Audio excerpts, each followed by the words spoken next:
How to go live on TikTok from your PC. So if you want to go live on your TikTok from your PC, then what you need to do is first you just need to simply open up your browser.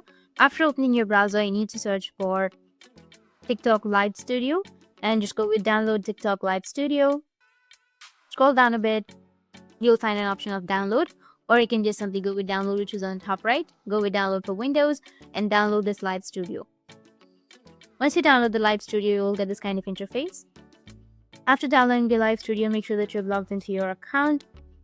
You can go with the portrait mode or the landscape mode. You'll have scenes on the left side. You can go and select landscape or portrait. Once you've selected the modes, you can go with an option of go live, which will be on the bottom. Once you click on go live, it will start live on your TikTok Live Studio. You can adjust the resolution, your FPS settings, and many more.